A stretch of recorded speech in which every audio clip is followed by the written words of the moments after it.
दोस्तों मैं आज की वीडियो में बात करूंगा स्वामी एंड फ्रेंड्स की। इसको लिखा गया था आर के नारायण ने।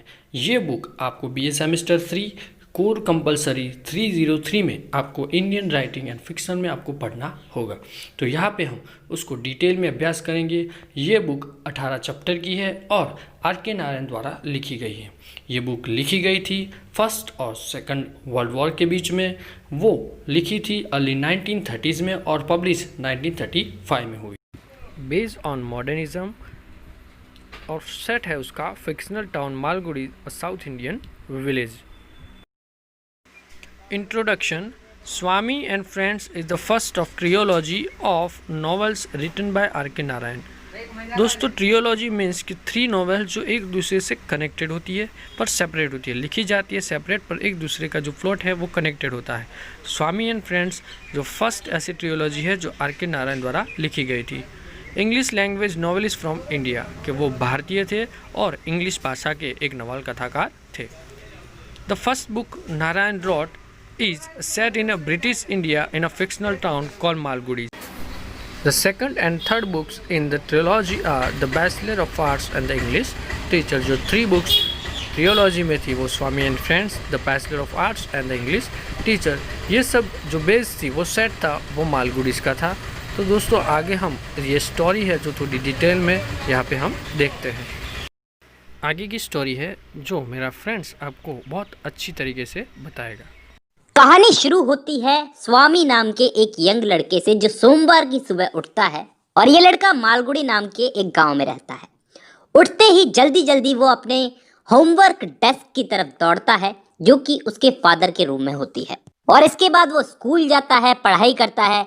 एक्चुअली वहां जा कर के वो बहुत बोर हो जाता है, अपनी अधिकतर क्लासेस में वो बोर हो जाता है। स्वामी मैथमेटिक्स में इतना अच्छा नहीं है और उसको अक्सर बैड ग्रेड्स मिलती है और इस बार भी मिली है।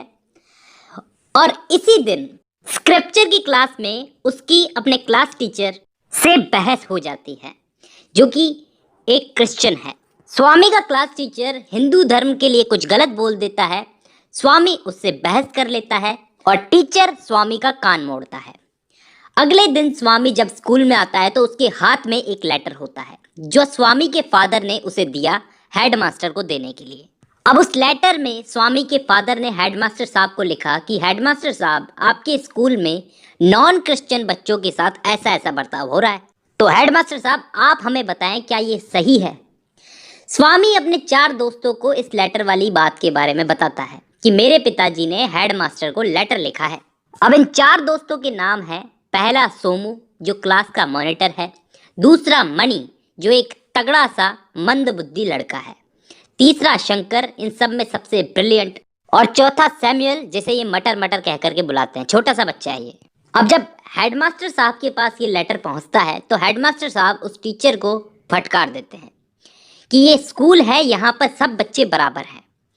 इसी के साथ साथ हेडमास्टर साहब स्वामी को भी बोलते हैं कि बेटा अगर ऐसी बात हुई थी तो तुम्हें अपने फादर के पास जाने से पहले हमारे पास आना था। नेक्स्ट टाइम ऐसा कुछ हो या फिर कोई भी प्रॉब्लम हो पहले हमारे पास आना। तो ये बात यहीं ख़त्म हो गई। अब शाम हुई, स्वामी और मणि ये दोनों दोस्त सरयू नदी के घाट के किनारे बैठे हुए हैं और आपस में बात कर रहे हैं अपने क्लासमेट राजम की। ये स्वामी का जो दोस्त है मणि, ये राजम को थोड़ा सा भी पसंद नहीं करता। इसका बस चले तो ये राजम को नदी में फेंक दे, ये सरयू नदी में फेंक दे। दोस्तों राजम एक इंटेलिजेंट और एक वेल्थी फैमिली से बिलोंग करता है। राजम के फादर डीएसपी है। यहाँ पे स्वामी मणि को बहुत सपोर्ट करता है। अब स्कूल के दौरान मणि राजम को ललकारता है कि शाम को नदी के किनारे आकर मिल, वहीं पता चल जाएगा कि कौन ज्यादा ताकतवर है। ठीक है, मणि ने राजम को लड़ने के लिए बुला लिया, लेकिन शाम को जब दोनों लड़ने के लिए मिले तो इन्होंने लड़ने की बजाय दोस्ती कर ली आपस में। स्वामी भले ही हर बात में मणि को सपोर्ट करता हो, लेकिन मन ही मन वो भी राजम से दोस्ती करना चाहता था। अब ये तीनों पक्के दोस्त बन गए। दोस्तों अब मैं आपको मिलवाता हूँ स्वामी की ग्रैंडमदर से, जो कि स्वामी की फैमिली के साथ में ही रहती है, एक छोटे से दलान में। स्वामी अपनी ग्रैंडमदर के साथ खुद को बहुत ही सेफ और सिक्योर फील करता है, बच्चा ही तो है बेचारा। और ये अपनी ग्रैंड मदर को अपने दोस्तों के बारे में बताता है, राजम के बारे में कुछ ज़्यादा ही बताता रहता है, बहुत एक्साइटेड होकर के बताता है। अब दोस्तों सैटरडे को स्वामी मणि के साथ में राजम के घर पे जाता है, जहां वो देखता है बड़ा सा घर, बहुत सारे खिलौने, स्वादिष्ट खाना, चारों तरफ नौकर चाकर, क्या मजे हैं राजम के तो। अब अगले दिन स्वामी की अपने स्कूल में जो इसके दूसरे 3 दोस्त थे ना, सोमू, शंकर और सैमुअल, इन तीनों से लड़ाई हो जाती है, क्योंकि ये लोग स्वामी को राजम की पूंछ कह करके चिढ़ा रहे थे। पूंछ मतलब टेल, कि स्वामी आजकल अपने पुराने दोस्तों को भूल गया है और राजम के आगे पीछे घूमता रहता है, इसलिए ये लोग इसे राजम की पूंछ कह करके पुकार रहे थे। स्वामी को समझ नहीं आ रहा था कि इसके दोस्त इसके साथ ऐसा क्यों कर रहे हैं। वो सोचता है कि लोग कितनी जल्दी बदल जाते हैं।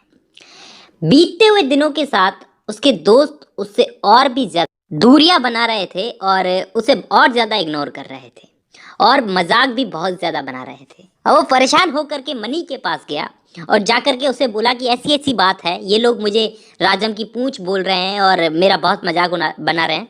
मनी स्वामी के लिए उन लोगों से लड़ पड़ता है और ये लड़ाई तब तक चलती है जब तक कि ये बात हेडमास्टर साहब तक नहीं पहुंच जाती। अब बीतते बीतते 3 हफ्ते बीतते हैं। 3 हफ्ते के बाद मनी और स्वामी फिर से राजम के घर जाते हैं, क्योंकि राजम ने उन दोनों को इनवाइट किया था कि मेरे घर आओ, तुम दोनों के लिए कुछ सरप्राइज है। अब जैसे ही स्वामी और मनी अंदर जाते हैं तो उन्हें अंदर सोमू, शंकर और सैमुअल तीनों वहीं मिलते हैं। अब लग तो ऐसे रहा था कि इन सब में अब लड़ाई होगी, लेकिन इस बार राजम ने अपने खिलौने उन सबको दे करके उनकी आपस में दोस्ती करवा दी। अब स्वामी के घर पर उसकी माँ 2 दिन से बिस्तर पर पड़ी हुई है और इन 2 दिनों ने स्वामी में बहुत सारा चेंज ला दिया। उसकी ग्रैंड मदर उसे बताती है कि बहुत जल्द उसका एक छोटा भाई आने वाला है। अब दोस्तों अप्रैल का महीना आ गया। स्वामी और उसके क्लासमेट इन सब के एग्जाम्स में केवल 2 ही हफ्ते बाकी है। स्वामी को उसके फादर बार बार फोर्स करते हैं कि अपनी पढ़ाई पर ध्यान दो, नहीं तो फेल हो जाओगे और तुम्हारे सारे दोस्त तुमसे आगे निकल जाएंगे। अब एग्जाम्स आ गए। एग्जाम्स से कुछ समय पहले स्वामी ने कुछ चीज़ों को इकट्ठा किया और कुछ नहीं हो पाई, और एग्जाम्स के दौरान जो उसको चीज़ें चाहिए थी उन चीज़ों की उसने एक लिस्ट बनाई कि कौन कौन सी चीज़ें कम पड़ रही है, और एक बहुत ही कॉम्प्लिकेटेड सी लिस्ट बनाई और अपने फादर को उन सब चीज़ों को लाने के लिए बोला। तो उसके फादर ने मना कर दिया, बोला कि इनमें से बहुत सारी चीज़ों की तो तुम्हें ज़रूरत ही नहीं है, और जो भी ज़रूरत है मेरे डेस्क से जहाँ पे पड़ी हुई है ये ले लो। अब फाइनली एग्ज़ाम्स तो स्वामी ने दे लिए। स्वामी के एग्ज़ाम्स ख़त्म हो जाते हैं और उसे इस बात की चिंता है कि उसने अपने फ्रेंड से बहुत जल्दी अपने पेपर्स लिख लिए थे और उसे एक आध क्वेश्चन में डाउट भी था। लेकिन उसकी ये चिंता एक्साइटमेंट में तब बदल गई जब स्कूल में छुट्टी अनाउंस हो गई। उसके सारे दोस्त एग्जाम खत्म होने की खुशियां मना रहे थे, नाच रहे थे, और स्वामी ने भी उन्हें ज्वाइन कर लिया। अब छुट्टियां आ गई। छुट्टियों में स्वामी के सारे फ्रेंड्स खेल रहे थे, मजे कर रहे थे, लेकिन स्वामी के पिताजी उसे पढ़ने को कहते, अपनी छुट्टियों में टाइम वेस्ट मत करो स्वामी। अब छुट्टियों के दौरान ही स्वामी ने एक तांगा बनाने वाले को कुछ पैसे दिए कि वो उसे एक पहिया बना करके दे जिसे वो हाथ से चलाए, लेकिन उस तांगा बनाने वाले ने उसे ठग लिया। फिर ये बात स्वामी ने अपने दोस्तों राजम और मणि को बताई, तो राजम और मणि ने उस तांगा बनाने वाले के बेटे को किडनैप करने का एक प्लान बनाया, लेकिन अफसोस इनका ये प्लान फेल हो गया। वो तांगे वाले का बेटा हर जगह पर स्वामी को चाकू लेकर के डराता था, यहाँ तक कि उसके पिताजी उसे क्लब लेकर के गए, वहां भी वो तांगे वाले का बेटा काम करता था, वो उसे वहां भी मिल गया और चाकू लेकर के डराने लगा। देखते ही देखते अगस्त आ गया। इस वक्त आजादी के लिए मांग तेज हो रही थी, पब्लिक प्रोटेस्ट कर रही थी, तो मणि और स्वामी भी उन आंदोलनकारियों के साथ लग लिए कि विदेशी चीजों का बहिष्कार करो, विदेशी चीजों का बहिष्कार करो। यहाँ तक कि स्वामी ने तो किसी के कहने पर अपनी टोपी तक आग में जला दी, मजे मजे में जला दी। अब अगले दिन बेचारा परेशान हो गया कि स्कूल में क्या पहन करके जाएगा। चलो ठीक है, ऐसे ही गया वो स्कूल, और जब वहां पे पहुंचा तो स्कूल के बाहर भीड़ लगी हुई थी। आंदोलनकारियों ने स्कूल को बाहर से घेर रखा था और आंदोलनकारी मांग कर रहे थे कि स्कूल को आज के दिन बंद रखा जाए। क्योंकि इनके किसी बड़े नेता को जेल में डाल दिया था।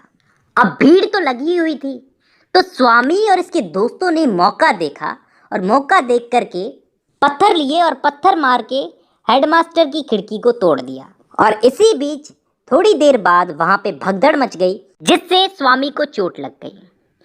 अगले दिन स्कूल में हेडमास्टर ने उन सभी स्टूडेंट्स को पनिशमेंट दी जिन्होंने आंदोलनकारियों का साथ दिया था। स्वामी को भी सजा मिली, लेकिन स्वामी स्कूल से भाग आया। राजम इस बात से बहुत नाराज था कि स्वामी ने बहुत गलत किया। लगभग 6 हफ्तों तक तो राजम और स्वामी में कोई बात नहीं हुई। 6 हफ्तों के बाद राजम स्वामी के पास आया और उसे कहा कि जो कुछ भी तुमने किया उसके लिए मैंने तुम्हें माफ किया, लेकिन अभी मैं तुम्हें एक क्रिकेट टीम बनाने के लिए इनवाइट करने आया हूँ। अब दोस्तों आगे की कहानी मैं इस वीडियो के नेक्स्ट पार्ट में, अगले पार्ट में सुनाऊंगा और अगले पार्ट में स्वामी एंड फ्रेंड्स को मैं कंप्लीट कर दूंगा।